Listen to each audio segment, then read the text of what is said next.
Bonjour, je suis content de vous retrouver. Aujourd'hui, c'est important pour moi de vous parler de la hanche. Alors, regardons un peu ce qu'il y en est. Les conseils que je vais vous donner, oui, sont inspirés de vos questions que vous m'avez posées sur les réseaux sociaux. Vous pouvez trouver plusieurs des conseils, des exercices que je vous donne aujourd'hui dans mon livre 99 façons de soulager les douleurs au dos et au cou. Et vous vous souvenez que ces conseils et ces exercices ne remplacent pas les recommandations d'un professionnel de la santé. Comment faire pour en finir avec une douleur à la hanche? On va regarder ensemble l'ossature du bassin, l'ossature de la hanche pour voir à quoi ça ressemble. Alors, je vous montre ça. Alors, on a le bassin qui est un os, qui est la partie du corps qui est la plus dense en os et qui est la plus complexe, je pense qu'on peut dire ça, en termes d'articulation et de poids qui repose sur les articulations. Le bassin, c'est un peu le point d'union entre le haut du corps et le bas du corps. Et il s'agit d'en parler à une femme enceinte et elle le ressent dans son corps et parfois c'est compliqué, ça fait mal. On voit la symphyse pubienne qui est devant, qui peut non seulement qui peut, mais qui se distance durant la grossesse. Vous voyez les deux fémurs, les deux boules qui sont là, qui sont articulées dans les os iliaques. Donc, on a ces deux articulations-là. On a aussi les articulations sacro-iliaques qui sont entre le sacrum et l'os iliaque. Et par-dessus tout ça, il faut rajouter le poids, mais il faut rajouter aussi des ligaments. Donc, un ligament, il y en a beaucoup, là. Et on a la symphyse pubienne qui est en bleu devant, et on a les disques intervertébraux là, qui ne font pas nécessairement partie du bassin ou de la hanche, là, mais ils sont quand même pas très loin. Donc, on a ces ligaments. Un ligament, c'est un tissu non contractile qui relie deux os ou plusieurs os ensemble. Alors, vous les voyez en mauve là, ou en lilas sur l'illustration. Et on a aussi plusieurs muscles. On a les muscles fessiers, on a des petits muscles qui font tourner la hanche. On a des muscles aussi qui relient le bassin aux côtes, au bas du dos. C'est vraiment une région complexe. Et on a le psoas ou l'iliopsoas ou un muscle qui relie la région lombaire, le bassin, les ailes iliaques et aussi les membres inférieurs. Alors, les muscles psoas, pour les nommer de façon la plus brève possible, ce sont parfois des muscles qui sont problématiques, qui sont raides, qui sont tendus. Moi, j'ai vu des patients qui avaient des douleurs aux hanches depuis longtemps et en assouplissant les psoas, en rééduquant cette région-là, parce qu'il est assez rare qu'un exercice de souplesse puisse tout régler quand un problème est là depuis longtemps. Ce qui s'est parfois passé, et c'est le cas des patients, des histoires de ces patients que j'ai en tête, il y a eu un problème X, les muscles sont devenus raides, mais avec les mois et les années, il y a d'autres muscles qui sont devenus faibles. Il y a eu des habitudes de mouvement qui se sont installées, qui sont devenues inconscientes, et on doit avoir une rééducation complète. Mais si on veut simplifier, ben, ce psoas que vous voyez à l'écran, parfois de l'assouplir et d'accompagner la personne dans sa rééducation, permet parfois de régler des douleurs qui sont là depuis longtemps. Vous allez trouver sur ma chaîne des exercices pour assouplir le psoas, pour assouplir d'autres muscles, les carrés des lombes, les muscles fessiers, les rotateurs aussi des hanches. Ça peut être intéressant d'aller assouplir tout ça. L'autre élément, c'est est-ce que le problème provient-il plutôt vraiment de la hanche? J'ai beaucoup de mes patients qui ont des douleurs aux hanches qui proviennent d'un problème au bas du dos. Le bas du dos est tellement raide, par exemple, ils ont une maladie inflammatoire, une maladie arthritique qui réduit la mobilité lombaire sans nécessairement causer des douleurs au bas du dos. Rien d'anormal, on a tous un peu mal au bas du dos, ou sinon pas de douleur. Et ce manque de mobilité lombaire a fait en sorte que la hanche est surutilisée ou les hanches sont surutilisées et on a une douleur qui s'installe et on a des tensions musculaires, on a de la fatigue musculaire, on a une boiterie qui s'installe, etc., sans avoir d'anomalie osseuse au niveau de la hanche. Par exemple, je pourrais vous donner d'autres contextes, mais c'est important de s'assurer. Je vous parle du bas du dos, mais je pourrais vous parler du genou aussi. Si on a un problème de genou, un problème d'alignement articulaire avec le genou, bien, il arrive que ce soit aussi la hanche ou parfois que la hanche qui écope. Alors, l'IRM ne voit pas ça. Et je voulais vous montrer un test pour justement faire un test de dépistage chez vous. Alors, vous vous couchez sur le dos. Ce que vous ne voyez pas à l'écran, c'est que les plantes de mes pieds sont vraiment l'une face à l'autre et je remonte les genoux et rendu à la fin du mouvement, mes pieds sont au sol et on reprend. On peut le faire beaucoup plus lentement que ce que je fais. Là, je vous le montre en exercice. Mais moi, je vous invite à le faire en dépistage. Donc, vous faites ce mouvement-là vraiment lentement jusqu'à ce que vous arriviez à la mobilité complète, à une certaine, soit une raideur ou à une sensation que ça ne va pas plus loin. Et vous pouvez faire les deux genoux ensemble. Vous êtes vraiment attentif et attentive à la fin du mouvement. Et si le mouvement du genou droit va plus loin, vous le laissez aller. Et lorsque vous êtes, pour les deux genoux, à l'amplitude maximale, et là, tout ça ne doit pas reproduire de douleur. Si on a de la douleur, déjà, on a une réponse, on a un test qui est positif, qui fait mal, on veut comprendre pourquoi, on veut consulter. Mais la raison pour laquelle je vous montre ce test-là, c'est qu'à la fin du mouvement, vous restez dans la position et vous tentez de vous détendre. Parce que parfois, lorsqu'on a une douleur à la hanche ou un problème à la hanche, le mouvement que je vous montre peut ne pas faire mal, mais les muscles peuvent rester tendus. Alors, on veut prendre soin, on veut s'assurer de les détendre et ensuite on vérifie s'il y a une asymétrie entre le côté gauche et le côté droit et on lève la tête pour voir s'il y a une asymétrie parce que bien souvent on est convaincu qu'il n'y a pas d'asymétrie et on lève la tête et on se rend compte qu'il y a une asymétrie. Et on veut s'assurer, je vous l'ai souvent dit, lorsqu'on fait ce mouvement-là, on ne veut pas voir le bassin tourner.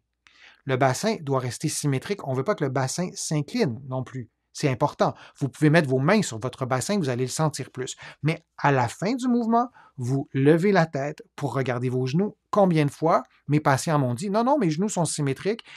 Les patients ou les patientes levaient la tête et ils étaient estomaqués de voir qu'il y avait un genou qui était à 45 degrés, l'autre à 80, et dans leur tête, dans leur cerveau, c'était complètement symétrique. Quand on voit ça, c'est un indicateur vraiment pour nous dire que le problème est là depuis longtemps et le cerveau a normalisé tout ça. Je vais vous montrer maintenant un test semblable, mais dans une position un peu différente. Donc, on le fait seulement d'un côté à la fois, évidemment. Vous placez un genou sur une cheville sur le genou opposé et vous faites le mouvement de l'autre côté. Là, je vous le montre en exercice, mais vous restez dans cette position-là et vous regardez votre mobilité. Vous êtes à l'écoute de ce qui se passe dans votre corps. Vous pouvez le faire beaucoup, beaucoup, beaucoup plus lentement que ça. Vous vous immobilisez à la fin du test. Vous pouvez même prendre des photos, les comparer ou demander à quelqu'un d'autre de comparer selon différents points de vue. Voir si votre bassin tourne lorsque vous faites le test du côté droit et votre bassin reste symétrique lorsque vous faites l'exercice de l'autre, lorsque vous faites le test de l'autre côté. Et s'il y a une asymétrie, bien peut-être qu'il y a une raideur au bassin qui est musculaire, peut-être articulaire. Dans la question qui m'est posée, la personne a eu une IRM, mais si vous n'en avez pas eu une, bien peut-être que le problème est aussi osseux. Mais je trouve que c'est un test qui est vraiment chouette à montrer. On ne peut pas détériorer sa condition en faisant ça. S'il y a une douleur, on l'arrête et on consulte pour comprendre ce qui se passe. Mais c'est vraiment arrivé régulièrement que j'ai traité des patients pour des problèmes de dos. Eux venaient me voir pour un problème de dos et on faisait un test semblable avec d'autres tests, avec d'autres éléments de l'évaluation, bien sûr. Mais ce test-là était ultra positif et ils et elles étaient étonnés de constater que cette asymétrie-là était passée complètement inaperçue, alors qu'elle était vraiment évidente en faisant le test. Alors, souvenez-vous de ce test-là. Vous pourrez le faire lorsque vous voudrez pour voir s'il y a une asymétrie ou pas et pour prévenir aussi certains problèmes. Maintenant, les exercices, est-ce que c'est une bonne idée de faire des exercices? Bien, c'est pas une bonne idée de faire des exercices qui nous font mal. C'est pas une bonne idée de faire des exercices quand on n'a aucune espèce d'idée du problème. Mais on y va progressivement, graduellement. L'objectif, c'est de maximiser sa mobilité, donc articulaire, maximiser sa mobilité musculaire et aussi de renforcer, de travailler son endurance. Et on pourrait ajouter d'autres éléments, entre autres l'équilibre. Donc, les exercices que je vous montre, c'est des exercices qui sont relativement simples. Laissez-moi, normalement, l'exercice devrait commencer. Attendez, je pense que... OK, donc je voulais... oui, c'est ça. Attendez, on va juste revenir ici. Attendez, je vais juste voir ce qui se passe parce que... Bon, OK, sautons cet exercice-là. Allons-y avec celui-là. Donc, c'est un exercice pour les fessiers. Vous êtes couché sur le dos, vous avez une cheville sur le genou opposé et vous levez les fesses et vous maintenez la position pendant plusieurs secondes. C'est un exercice d'endurance.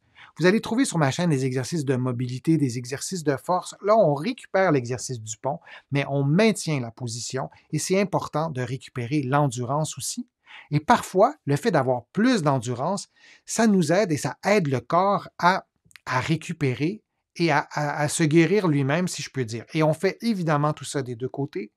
On veut garder le bassin symétrique, on ne veut pas avoir une rotation vers la droite ou vers la gauche du bassin pendant qu'on fait l'exercice et vous adaptez tout ça, oui, à vos propres capacités physiques. Ça, c'est important. Un autre exercice qui est beaucoup plus difficile, si vous avez des crampes, vous ne le faites pas, mais on lève les fesses, les talons sur une chaise et on revient à la position de départ. J'ai fait un montage pour que vous voyez bien l'exercice. C'est un peu brusque.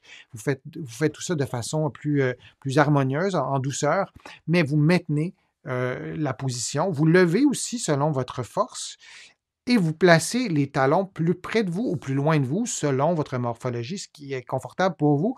Je vous montre cet exercice-là parce que parfois, il y a des exercices qui sont trop faciles. L'exercice du pont, vous avez vu juste avant, pour certaines personnes, c'est trop facile. Donc, on a besoin parfois des exercices plus difficiles et l'exercice du pont, les pieds sur la chaise, c'est souvent beaucoup plus difficile et impossible pour certaines personnes et beaucoup mieux adapté pour des personnes qui sont plus fortes parce qu'elles ont fait plus de sport, parce qu'elles ont l'atteinte au niveau de leur musculature, elle est moins forte liée à un problème de hanche qui n'est pas identifié. Alors, c'est important d'avoir des exercices plus difficiles comme celui-là, mais j'aimerais bien ajouter que tout le monde devrait être capable de faire cet exercice-là. On devrait avoir suffisamment de force pour pouvoir le faire, exception faite d'une anomalie à la hanche, d'un processus dégénératif à la hanche, d'une arthrite à la hanche qui nous empêche de faire cet exercice-là. Mais sinon, on devrait tous être capables de faire cet exercice-là en l'adaptant et en s'installant pour être bien sûr confortable. Alors, si vous avez une douleur à la hanche qui persiste, que personne ne trouve, il faut consulter. Vous avez eu probablement des tests d'imagerie médicale. Allez voir un physiothérapeute ici au Québec ou un kinésithérapeute de l'autre côté de l'Atlantique. Les titres professionnels changent d'un pays à l'autre pour avoir une évaluation complète, une stratégie thérapeutique. Et c'est arrivé tellement souvent pour des patients, pour mes collègues aussi qui me racontent de belles histoires, qu'il y a des patients qui avaient des problèmes depuis longtemps, qui étaient convaincus qu'ils étaient pour avoir ça pour le restant de leur jour et qui se sont réglés. Donc, je vous encourage à consulter. Je vous remercie d'avoir été là. J'espère que les conseils ou les exercices ou les suggestions d'exercices vous ont été utiles. Si vous avez envie de me poser des questions, vous pouvez le faire sur le fil de discussion. Je lis toutes les questions. Je réponds à quelques-unes des questions et sinon, j'essaie d'y répondre dans des vidéos comme j'ai fait aujourd'hui. Je vous invite aussi à faire une contribution. Vous le savez, sans vos contributions, je ne parviendrai pas à vous produire autant de contenu et ça me fait plaisir de le faire. Vous pouvez faire une contribution directement sur YouTube en cliquant sur le petit cœur j'aime. Vous pouvez aussi le faire sur mon site web, le www.denisfortier.ca. Vous allez voir, c'est simple, vous cliquez sur contribution et vous allez pouvoir aussi sur mon site web vous abonner à l'infolettre. Vous allez trouver aussi beaucoup d'informations dans mes livres que vous allez trouver au Québec, mais aussi de l'autre côté de l'Atlantique, notamment mon livre qui s'intitule « 99 façons de soulager les douleurs au dos et au cou ». Et vous allez trouver aussi les autres de mes livres aussi avec d'autres renseignements, d'autres conseils. Et je vous invite à me faire part de vos lectures. Ça me fait toujours plaisir de recevoir vos commentaires. Alors, je vous dis à une prochaine fois et à un prochain direct, à une prochaine vidéo. À bientôt.